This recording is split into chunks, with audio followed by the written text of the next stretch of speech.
welcome to G.P.S.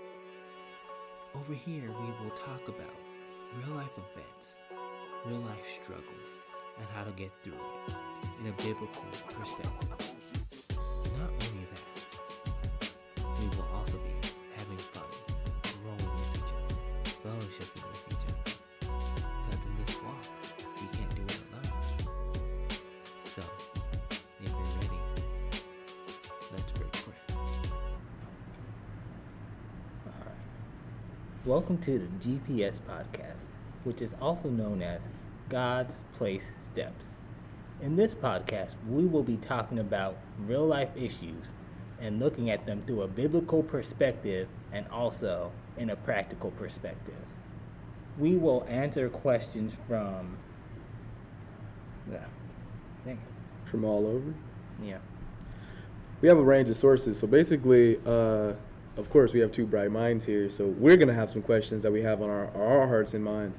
But we get around. So, people send us in questions or, when this becomes more interactive, we'll just get them from wherever because life is always going to be happening. So there's always going to be stuff to talk about. Mm-hmm. And God's always going to be there to guide us. So you know what it is. And what he said is the perfect reason how come this podcast exists is because life happens, all of us deal with life, but how do we deal with life?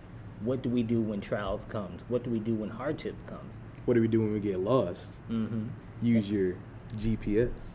And that's exactly what we are here to do. Because not only is it for you, but it's also for us. Of course. Because we'll learn from each other, maybe even learn from you guys. So, just to kick things off, let's start off with a topic that I was just thinking about recently. Just in society, in the world we live in, we're placed with many expectations of what the world expects of us. And my question is, what do we do with those expectations, or what expectations are placed on us that's unrealistic? Hold on, I apologize. It just hit me. We kind of just jumped in. Most podcasts start, what's your name? Who are you? What's going on, bud? I'm Ufan Ekpo, and what's your name? Yeah, I'm Keon Bell Owens. Real OG, sitting here, podcast game. So I guess you're probably going to give them a little bit more about who you are while we do this. Because, that would kind of tie directly into our topic. Like you said, expectations. That goes within age and area. So do your thing. You want to start or you want me to start on the question? I'll start. Well, first off, I have a whole bunch of titles. Well, I can say I'm a professor, I'm a therapist, I'm a father, I'm a husband, and I'm a follower of Christ. I could talk about any of those expectations, but let's start at first with the expectation of a professor. When you guys think of a professor, what do you guys think of? What do you think of when you think of professor? It depends because before actually going to college, a professor was just like some snooty nose up, just like in a book. All the high school and elementary school teachers make it seem like you're just a number. They're just there to get paid, and it's like all this information. And if you fail, you fail. If not, then not. And like they're kind of just like they want you to fail. But when you actually start getting into college or into like where you're dealing with professors, you just realize they're just people, and they just so happen to choose to share information. That's their job. So they're just people. Okay. I wish most people thought like you, but sadly they don't. When they think of a professor, they do think of someone who is smart, knows everything. That's because you guys are like in front. Like anyone who stands in front of a bunch of people, and then there is the statistic that like anyone wearing a tie gets like automatically everything they say is taken for what it is. Like it's truthful. So you have the way you're supposed to dress when you work at a university or at a college, and then you have the fact that you're in front of people sharing information. It's like, well, of course they're gonna just expect all these things from you.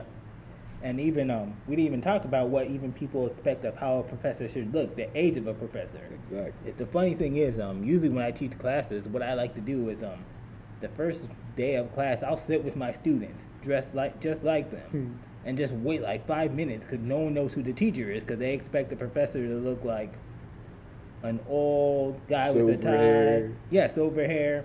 They don't expect them to look like a student, which luckily I do. So it fits the bill. This is perfect.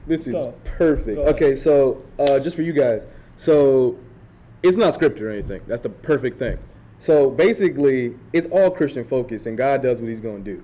So he's talking about how he's a professor and there's all these expectations of like what it's supposed to look like, how it's gonna be. I promise you this was not scripted. But what the first thing that came to mind right now, the Jews were expecting like this big like eye in the sky, like silver trump. What's coming? Like the big silver trumpets, like the big chariots, all that. But then like Jesus, like the one rabbi, the one true professor, the one true teacher, he came on the side of a donkey, born in a manger, stuff like that. So it's funny how little parts of our lives can like tie into things like that. And I know it might sound like, oh, that was planned. But I just think that was funny how that was like, nah, that's crazy. But the crazy thing is, it just, with life in general, just like how you said, Keon, it's just like, it's not planned, and everyone expects, even if you go biblical time, they expect Christ to look a certain way. They expected a lot. They expected him to be like, you need to look like this and this. Like, as soon as he came, like, oh, we didn't expect you to look like that. Why am I going to listen to you? Right. They basically wanted him to be like a high priest, like how they were looking, like decked out, lavish, coming in. Oh, never do this on Sundays. Oh, only eat this meat, only do that. So it's cool that like through your life, he was doing what you were doing, just sitting among us. And then when he comes back, he's like, oh, this is what you expecting. This is what you're going to get. You should have took me the first time. I feel you. But it goes back to that's society, and that's what society places on them. Society places that expectation. Anyone you need to listen to need to look the part. Like that. That's what society says. Even today, society says, if I'm dressed like, if I'm dressed like you, they ain't gonna listen to me. I'm sorry I had to do that. No, you're cool. You're good. But if I came dressed as a or if I was a professor dressed down with a hat, with baggy jeans or anything like that, they wouldn't take me seriously. The school wouldn't take me seriously. And that's crazy that you say that, because my first year of college, I had like a bunch of different professors, and a lot of them, I remember how I said like they just ended up being people. I had this one, every day it was a philosophy class. He would just pop up, and he wasn't dressed out or anything. I think sometimes he would put on a dress shirt, but he basically would just come in his blue jeans with his just normal sneakers on, either with a jacket or like a shirt, and he would just walk in with a satchel and pour himself a cup of what do you call it, like Perrier, the sparkling water, and just get to business. Like no one cared. But I also had this other professor. He was in our because we have an African studies course, right? He would come in, and I guess his whole thing was like black excellence, black excellence, black excellence. And so dignified. Right. So he would walk in all suited, tied up, like he looked like he was just coming from a shoot or something like that. But honestly, I think I learned way more from the other guy, because he let his words he let what he was teaching carry it, and not like, oh, I'm dressed like this, you're gonna respect it in whatever we do. The other guy was just like, all right, whatever. I don't even think I remember anything he taught us at all. And the sad thing about it is, it's with these expectations, it's not even fair to the professors, to the teachers, because if you have them on such a high pedestal, when they don't meet your expectation that society says they should be, then you start to look at them funny. I remember I had a professor who said, like, I think he was at a party or he was somewhere, and he was worried about the students, because he was just like, oh, one of my students saw me, I was afraid I was going to say something dumb, because as a professor, no matter where you're at, you're still a professor. Yeah. So if your student sees you at the park, if your student sees you at a concert, if your student sees you at church, they still expect you to carry that same way. And it's the same as Christians, actually. If someone looks at us and as we're walking with Christ, everywhere we go, people expect us to be perfect. We can't make a mistake. That's what society says. Oh, if you're a Christian, you can't make a mistake. You can't stumble once. You can't do that. And as soon as we do, they'll be like, see, I knew you weren't right. And it's crazy because, like, they'll use an excuse with anything, really. I remember one time, like, I was just skipping through Instagram, right? And I didn't, like, repost this thing that was for the LGBT community. And my friend was like, oh, see, all you Christians are hateful. And she kept bringing up the fact that there was this one guy that went and shot up this, like, gay, like, with his homosexual club. Oh, okay. And they will take one thing you do and, like, forget that you're just a person. They'll be like, oh, okay, well, you do everything. Or, like, if you, like, get mad because you spilled your coffee or whatever, it's like, that's not very Christianly. Or if you don't let them cut you or anything, like, they'll just try to use that. It'd be like, oh. And that goes back to the expectations. Exactly. The expectations of what people think a Christian should be. when we want to say what a Christian should be, we all know what a Christian should be. Do we meet those expectations? No. There was only one person who met those expectations, which was Christ. I'm gonna be real with you. What a Christian should be, it's even bigger. Even some Christians try to overblow what a Christian should be, because it's like they make it just like how you said with the professor, who tried to be dignified. The Christians will try to be extra holy, and it's like the whole purpose is like it's supposed to be an organic, natural thing. It's not supposed to be like, oh, I'm, oh no, it's like you live. And the whole purpose of you even being a Christian is the fact that you know you're not perfect. Because if you were perfect, we wouldn't even need Christianity. Why? Because Jesus wouldn't have had to die. That's the whole purpose. So it's just like, I don't know. People try a little too hard sometimes. Like, we talk about that all the time. Like, me and my father-in-law, he's always like, we were at a meeting one time. And this woman, she was like, greetings and salutations all. And I still think about that. It was hilarious because he was like, nobody talks like that. Nobody talks like that. But that's how they expect you to be all the time. Or society. Because going back to society's expectations on us, or even expectations society places on us, it all goes back to sometimes what the media portrays and shows us, especially when we're 5 years old. Because think about this. When you're 5 watching Batman, what kind of car does Batman have? He has a Batmobile? Yeah, but a really nice car. A Ferrari. Like, everyone like, oh, I want that car. Batman has that car. I need to have that car. Placing expectations of what young men should chase after. If Spider-Man wants this type of girl, I need to have that type of girl. Shaping your mindset to be like, this is what you should chase after. Gotcha. This is the expectation. When that's just a cartoon. But you're putting those expectations on these young kids. Oh yeah, they'll prime you early, man. And then it only continues to grow and grow. Just get bigger. Because it's the same thing with young women. It's the same thing like, oh, I want to be a princess. I want to be a Barbie. I want to be a Barbie. And then the media keeps on running with that, and they have false expectations of who they should be and what they should chase after. When actually $50 nails and stuff just to try to look good. And actually, the thing they should be chasing after is God. Yep. I'm just thinking about this right now. It's just like, if kids were exposed, just like how they're exposed to Batman, if they were just exposed to the Bible, and they would have different expectations on life, different expectations on themselves. I feel that, but I feel like that too. They need to get exposed early. But remember how I said with the whole like how we were talking about the expectations thing, how Christians feel like they have to approach things a certain way. I feel like that's part of the problem. Like they'll kind of like do it more as like a duty and not more like an organic thing. And so they'll kind of just like, oh, it's 3 o'clock again. All right, guys, let's get down. We're gonna do this. We're gonna watch VeggieTales. Okay, we're gonna do this. And it's everything so structured and scheduled because they want to make it like a part of your life that is eventually when they get older, it's one of those things where it's like, as soon as I'm old enough to leave and it's no longer 3 o'clock and it's VeggieTales time, I'm not about to do that. I feel like you gotta like, you gotta do it just like how Christ did. He was open and he was loving and he used that teaching moment. What you said something that just struck a chord with me, because you see some parents or some people be like, when it comes to the Bible, it's almost like a duty, and with the duty, like, you need to do this. It's time. It's like, why are you going to scare them to do this? Now they're not going to do it when they get older. Like, they forced me on this, and if I didn't do it, then I lost all privileges. I'm like, that almost makes learning the Word, learning God's gospel, something negative. Like, I have to do this or I'm going to get in trouble, or I'm going to be punished. But then again, it's hard too because, like I said, like it's all just people, and then the expectations thing. As a parent, I can feel how it's hard. Like, how do I get this to them?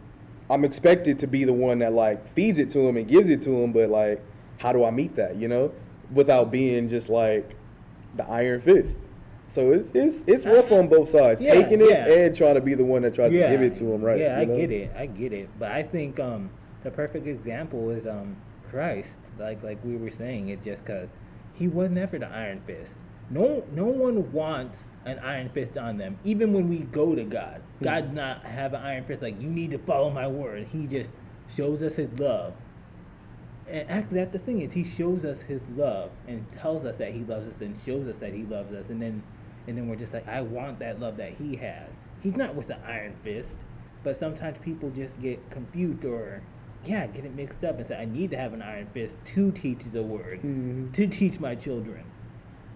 And it's almost like when you do that, it's almost you push them away because no one likes to be scolded. Yeah. No one likes to be forced. Like if I say, Keon, we're gonna do this podcast and we're gonna do it this way and that way, and no room to talk about it. We're doing it my way. And if you make a mistake, I'm gonna be on top of you. No one likes that. Don't sound good at all. Mm-hmm. Don't sound good at all. It's like you want to be here. You'd be like, okay, bye. Right. I've noticed that too. Talking about expectations, because I'm turning 20 this year, and I've noticed that like, not only with like my Christian life, but with my normal life too. Because it should be normal, but I mean like with other aspects, not just like how I read, how I pray, how I go through. Mm-hmm. I start to feel like really just that like a lot of stuff I was told to do when I was younger, and I had like it was forced to do. I kind of just dropped off of it. Fortunately, when I was younger, I used to love reading. So reading the Bible and praying and stuff is something I kind of just like, I picked up naturally. Sometimes I play video games first, but I feel bad, and I go back and read the Bible again.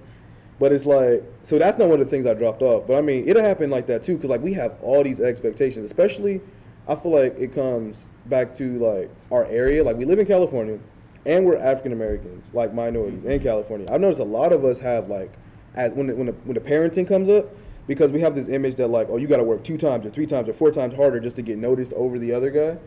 And we're in America, so that got that whole capitalistic thing going too. So it's like, oh, you're 20 and you don't have this much credit. Oh, you're 20 and you don't have this car. Oh, you're 20 and you don't drive this. You're 20 and you don't have this job. You're 20, you're not already saving up for this. You're not doing that. Oh, what? You're not on your way to this degree? And it's just like, chill out. I mean, that's funny you say that. I always tell this to my students when I do teach, and we talk about this topic. When it even comes to your age, when people expect you at 20 to have certain things, when 21 to have certain things, you could be 22 and they'll be like, why aren't you graduating? Why are you still at your parents? Right. Why is this? Why that? When in reality, let's just say like your parents are saying you could live with us as long as you go to school and help out around the house. Some people inside like, no, they need to be an adult, and they'll talk down to the 22-year-old who's actually in school, let's say med school or something like that, and doing really good for himself. But they'll be like, no, you need to be this. You need to be on your own. It's terrible because like not only just the stress of it on a normal, just psychological level, but when you push something too hard in any case, it's going to snap, and they going to end up doing the wrong thing because it's like, oh, well, I need to get this car. How do I get that car? Oh, I need to get out of my parents' house. How do I get out of my parents' house? I need to do this. And so that's why it's just like when you push too hard on things, you push them into the wrong things. That's another thing with like society's expectations. I try so hard to be the good Christian that like now when I do something, I don't repent. I just lie and then just like justify it because it's like, well, I'm perfect, so I must be perfect because I'm this, so I'm gonna justify it. Or it's like if you do want something or need to do something, it's like you're just gonna do it the wrong way, and that's why a lot of 20-year-olds either drop out and just get a dead-end job somewhere, like picking up boxes or something, or they'll like sling rocks or do any of that stuff. And it like you said, the stress of reality is the stress of these expectations. Because if these unrealistic expectations are placed on 20-year-olds, 22-year-olds to have a job, be in their career, be done with school, when most people at 22 aren't done with school.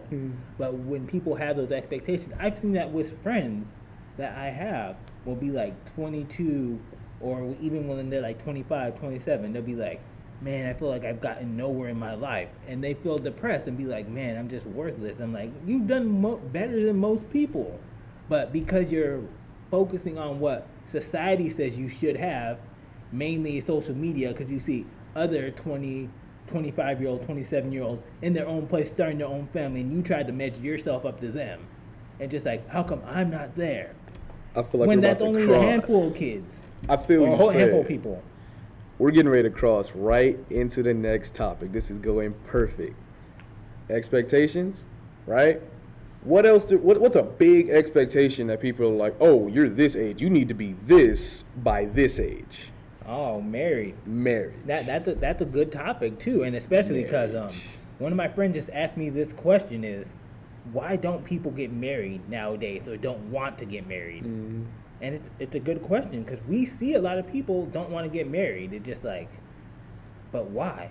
what changed in society? Because before everyone wanted to get married, now we see people not wanting to. What do you think? This is a real easy and obvious one. By the way, just a little perspective on who's giving you these answers. You were married. Have been how long? 5 years. 5 years. I'm engaged, so it's like I'm not even in that category of like, well, I don't want to get married. It's just like, but I get it. Trust me, I get it, because I'm around. I know people. I'm out there.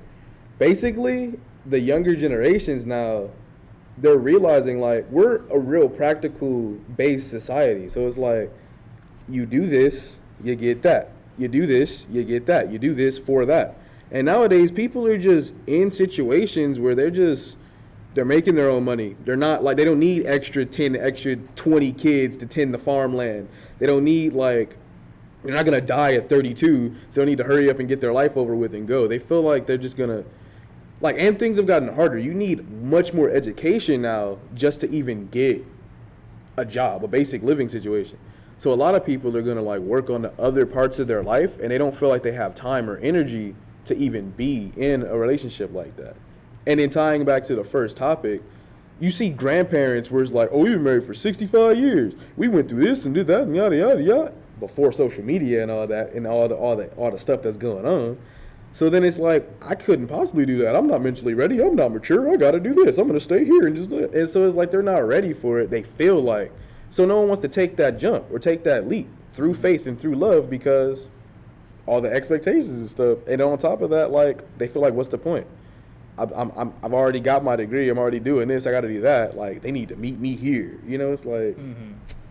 And exactly what you were saying. And maybe they don't want to get married, but we see, especially people in society now, we see people who are together for 20 years, have 3 kids together, but never get married, but they live like they're married. And like you said, Keon, I get it, especially when you see people who get divorced. Maybe you saw your parents never got married. I get it. Would I do it? No, I'm married. I'm happily married. But I get why, especially if you see bad examples of what marriage looks like.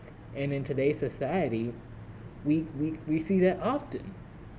Especially going back to even what social media says. Mm-hmm. We see so many of celebrities, so many people on social media who aren't married or who've been in multiple marriages. Yes, like so it's kind of defeating the whole meaning of marriage, and it's not as important. It's just it's degraded. Because I'm not talking about anyone either, but you could see someone who gets married 5 times, a celebrity, and then get divorced. It's like J-Lo. Yeah, that one too. I wasn't even think about that one, but I'm not talking about anyone. That's on you. Oh no, that's on me. I was about to talk about the dude. I just seen the post. The dude, I'm trying to remember who it is. I think it's Tom Cruise or somebody. Got married 3 times, and each of them divorced when they were 33, and like so each of them are 11 years apart, and it's just like, were you doing that on purpose? Like, what's marriage has become a joke nowadays. And for people who see it and say like, oh, it's just a joke. Why do I need to get married? Why do I need to sign this paper when most marriages don't work? Why buy the cow? Yeah, why am I going to waste all this money to have a wedding and then for something to go wrong? It sometimes people will say, and I've heard students say this when I ask this question in class, sometimes it's cheaper not to get married. And I get it. Like, once again, would I do it? No. I'm happily married, but I get it. And I think one thing about marriage that people don't usually think about is they don't know what questions to ask. And this is another thing that's very important when it comes to premarital counseling. Because when you think of let me ask you, Keon, when you think of premarital counseling, what do you think of? I kind of think about like, you ask a series of like out of the honeymoon phase questions. Like you try to like crack out of the shell of like, oh, we're so happy now, and yeah, we've gotten through like a few arguments, we're fine. And you ask about like other stuff, like, okay, so who's gonna feed the dog on Tuesday? You know, or like who's gonna wake up when an active shooter comes in the house? Just stuff like that. And you basically, but I know that like that's just normal counseling. But before you get married, I think they ask you like, They ask you like biblical based questions, right? That too. They'll focus on biblical questions. It could be like, what church, what denomination are you guys? Because sometimes we feel like we don't ask that question. Other questions we don't even ask is just like, who does the cooking? Like, Keanu, what if you marry a person who doesn't cook, and your mom always cooks? Then you're gonna have these unrealistic expectations. Be like, oh, now there's a problem. Yeah. Because you don't think, because the thing about society, we think what is normal to us is normal for everyone else. Yeah. When that's not the case. Every family's different expectations, different rules, but we think our rules goes with everyone's rules. Yeah. When it doesn't. When it comes to, like, there's no wrong. It's not wrong that the wife doesn't want to cook. That's not wrong. Who said the wife should cook? Going back to society's expectations on most wives, not all, but most. But that's what happens. And even just how to discipline kids. When your kid gets in trouble, what are you gonna do? One person to say, "Oh, man, the hammer of God's about to come down." The other Spare person, the rod. yeah, the other person, the other, exactly. And the other person would be like, "No, and there's no wrong answer." But once again, with those conflicts, if you never talked about it, when that does happen, what's gonna happen? That'd be terrible. It's like, oh, you guys are getting divorced? Yeah. Timmy broke a window and they spanked him, and now we're divorced. I mean that, or sometimes like you said, sometimes like I said, we don't ask certain questions, or it could be like, oh, Timmy broke a window and he punched him in the eye, but that could have been common sense. Like, you're laughing, but no, I feel you. But the thing is, when it comes to things like that, even when it comes to domestic violence, abuse, we don't really talk about that, or we may briefly talk about it, and then now it's just like, for them, maybe their father or mother would be physically harmful, and we just think, oh, that's just normal. Because most people don't grow up saying like, oh, I'm going to beat my wife. No, it's something they saw, and it just like, that's just what they know. Personally, you're getting on something good there. That's what I was talking about mostly in the beginning. Like that, people, they only talk from the perspective where they're at now. Like, you think, okay, well, like, yeah, like, she stepped on my Jordans, we're fine. I just cleaned them off. But when, like, you come home late and you didn't realize that, you know, your phone was dead, she's like standing in the kitchen, like pouring like acid, or he is standing there with like a bat, like at your job because like the homeboy bought you lunch. And then, you know, it's just like all sorts of stuff you don't think about. Like, you got to think and pray deeply before you do get married. And I think that's why a lot of people don't anymore, because it takes a lot of mental strength. And sacrifice to yourself. Yeah. Even what you think is right, people don't want to be wrong. Mm-hmm. So it's just like, no, I'm going to stick to what I know. And if you don't fit in my box, then deuces. Yeah. And we live in a society where people do that more often now. If you don't fit in my box, what I want you to do, deuces. Whether it's friendships, it doesn't even have to be marriage. It could be friendships. It could be complete strangers. Like, you'll see a post where it's like, oh, you guys eat this, oh, you're nasty. Or, oh, you guys watch this, oh, you're nasty. Or, you guys, like, I don't know, like, you put your shoes on the left foot first before your right ones, you guys are weird. Mm-hmm. Everything. You do it for everything. I seen a post about, they said if you eat jelly donuts, I don't care who you are, you're dirty and fat. It was like, what? Mm-hmm. People like jelly donuts. Mm-hmm. We do it all the time now. And so, of course, in marriage, it's going to be like, well, in my household, we always did this before we went to dinner. Or, oh, we do this. And so, yeah, that discourages people. Mm-hmm. And it goes back to, that's how come even just in marriage counseling, just sometimes even just having a good foundation, which definitely if you believe in Christ could be that foundation, and marrying someone who's evenly yoked and with you in Christ could also just benefit you because you have a better understanding and both of you could be on the same page. Yeah. And the funny thing is too, is once again, we like in marriage, we like to lean on our own understanding how we were raised and how we want things the way it was taught to us by our family, our surroundings, our community. But it's the same thing as when we come to God. Because when we come to God, God would be like, nah, the way you were talking to this person, the way you were doing things, I don't like it. But as humans, we're just like, nah, I've been doing this my whole life. I can't change. This is my culture. This is who I am. This is who I am. And it's crazy. I feel like you're about to brush up on something serious.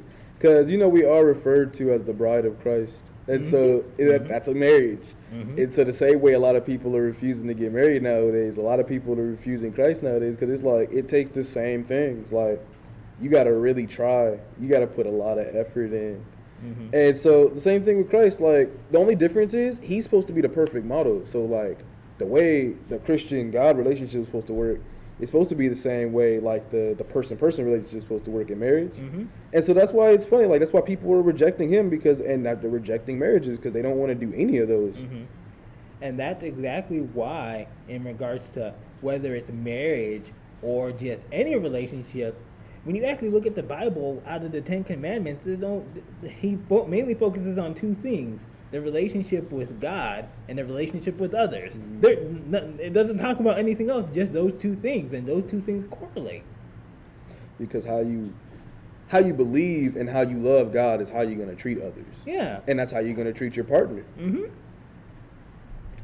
know what else to say on this topic.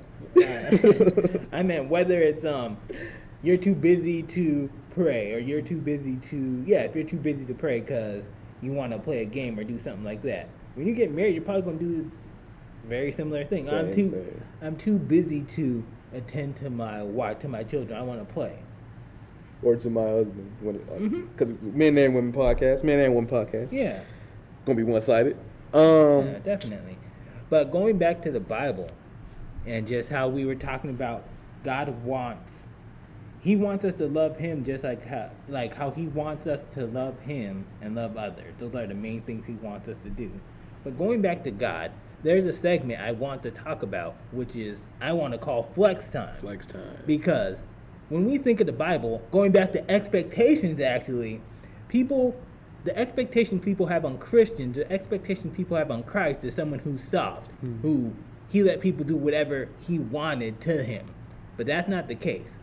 Because, actually, first, for those who don't know what flexing means, it pretty much means when you show out. You show out and you demonstrate your power. Yes, sir. Just like, let's just say LeBron dunks on someone and then he flexes get down. Lame, but yeah. But that's exactly what people think Christ or the Bible is for the weak.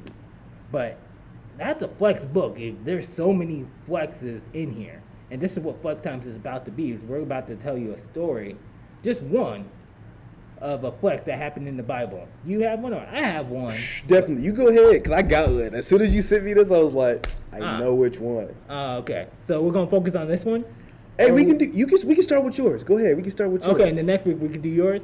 Oh, you going to spend the whole time on this one story? Yeah, and then we're going to bounce back and forth. And then next week, because there's so many, I want to focus on one, if you get what I mean. I do, but it's like, I wish you would have said something, because this one was cool. Like, you go then. It sounds like you're excited. Okay, I don't know if it'll be that. Oh, my phone's going off. Hey. Back to your normally scheduled programming. We start with your story. You probably had it much more prepared. Go ahead, man. Nah, you were excited. You probably know what verse, what area. I just know the book. Well, the thing is too, we're just telling them the story. We don't got to be like in 1 Corinthians. Okay. I figured we could be more accurate. But basically, this is and it might tie into yours. So if it does, just jump in there. All right. Basically, right? God is going through his ministry. Jesus is our God, going through his ministry. And he was walking down the road one day, and there was these two men, right? And they were blind. They could not see. They were like, there was just an ultimate flex. I think they were blind, because I got to brush up on it. That's why I said we should have went with yours. But I'm pretty sure they were blind through some sort of demonic presence. Like, this whole book is just about Jesus walking through, doing like just his Jesus-ly stuff. Like look at me, I'm Jesus. But he wasn't flexing. He was. But not neededly. He was just that powerful that he just walked through and things happen. And so I remember he walked through and the demons inside of them trembled, and he asked him, like, is it our time? Like, what are you doing here? Is it time? Like, it's not, we have more time, basically. Like, the fact that you just walk up and demons get scared of you, that's the coolest thing ever. He came up rocking like he was the Rock. Yes. When they saw him, they were just like, oh no. And the fact like that an it action wrote movie. trembling. You know how much it takes for a person to tremble? That's fear. That's straight fear. Yeah, I mean, yeah, that is a flex. Like just walking up to someone and them just shaking. Like, is it our time? Like, But it gets better. I just like the fact, because this is one of the coolest miracles Jesus has ever done, in my opinion, because of the way he said it. Jesus is a smooth talking brother. Like, they go to I guess they follow him, and they're in this room, right? And they're blind, and he's like, "Can you make us see?" And he basically asked them, like, "Do you believe in me? Or like, do you believe I have the power to let you see?" And they was like, "Yeah." He said, "So become what you believe." And they was like, "Bet." And he started seeing. He started seeing. Like, their eyes just started working. Imagine how cool that is. Like, he didn't like, ooh. It was just like, do it. Like, get about the business. Like, do you not know who I am? Mm-hmm. That was just one of the coolest stories to me, because it's like, he just walks down the street and people just know who he is. Like, talk about a flex. Like, forget a car. If I could just walk up and be like, "So you needed something? You think I can do it? It's done." And just go off. Forget a mob boss. I had to make no phone call. I didn't do nothing. He was the one. He was the one. That's absolutely. Within seconds too. It's just like. It's just like, oh, for real? Oh, yeah. All right, bet. That's what vision looks like. All I had to do was just believe it. And that's crazy, because, like, that specific verse, I think it's such a flex, because it's like, honestly, it's not just with eyesight. We're going through all sorts of stuff, especially with this stupid virus and everything that's been going through. If you really want, like, things to get better, like, yeah, it's not just going to be like snap, crackle, and pop always, because there's a bigger plan at play, but it's like, you believe he can do it. Believe he can do it. And it's going to get there, you know? If it's in his will. Which, I guess for them, it was in his will. They saw it. So, yeah, that's one of the most ultimate flexes in the Bible to me. Mm-hmm.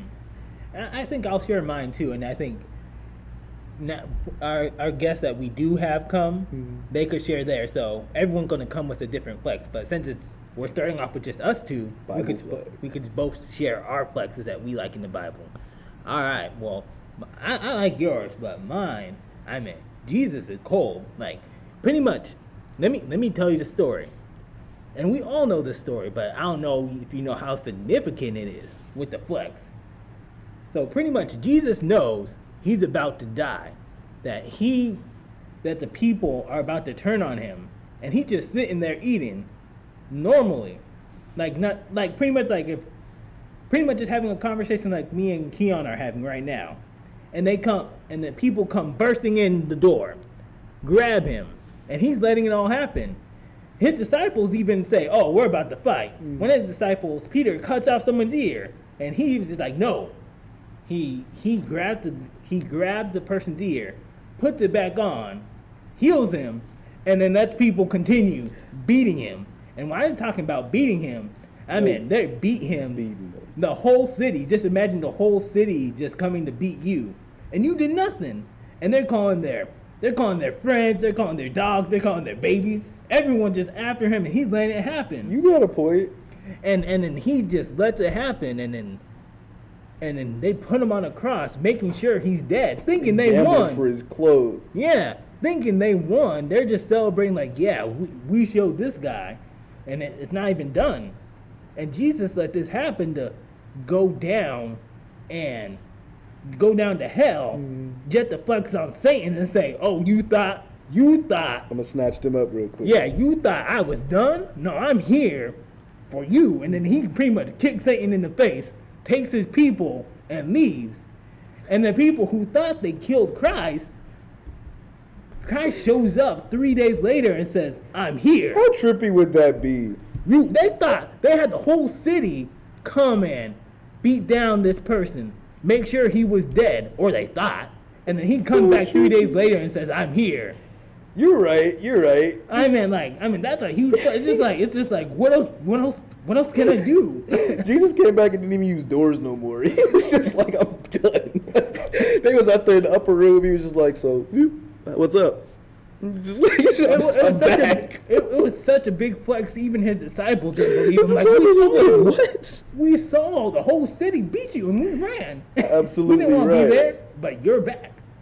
No, that's a good one. Yeah, you're good. Because it's just like, you didn't dunk on someone. You let them kill you, and then you came back and like, I'm not dead. And then he left the scars and everything too, just to show you, because that's a good part of it. Yeah, he left the scars saying like, you thought. He's like, oh, you thought I was playing? Go ahead, put your finger through there. Go put your finger through there. Call him Doubting Thomas. That's a flex. He could have just been like, nah, just take my word for it. No, go ahead. You want to see my feet? You want to see my side? It's all there. Like, and then, another part of that, you're on one. Oh, go ahead. Because not only did he flex to everyone on the outside, he came back real smooth, pulled Peter to the side, and was like, so I heard what you was talking about. Basically, I heard what you had going on at that watering hole. So we good, we straight. And that's an even cooler thing, because it's like when somebody does you wrong and you can just come back and just say like, hey, we good. That's dope, man. And these are just a couple of flexes shown by Christ, but it just shows you that in this walk, Christ ain't weak. He ain't a punk. He shows you he ain't a punk. He let you think that you're winning. He let you think you won, and then he comes back just like even better, like you thought, and then you're just like, oh, you don't know what to do. I feel you, man. Well, it's coming. It's pretty long, so I don't know. How long did you expect these to go? I mean, we're about to wrap it up right now, but once again, this is the G.P.S. podcast, and God's place steps. And we're just here to help you and help ourselves navigate through this world that we live in today. And I'm inviting you guys that are watching this right now, if you guys have any questions, any topics you guys want us to talk about, send them through Facebook, send them through the social media, and we'll answer them. Because that's what we're here for. It's not just to hear a talking head, to hear me preach, to hear Keon preach about stuff that you guys don't want to hear. We want to give biblical steps through real life problems, your guys' problems. And remember, your destination is in the sky.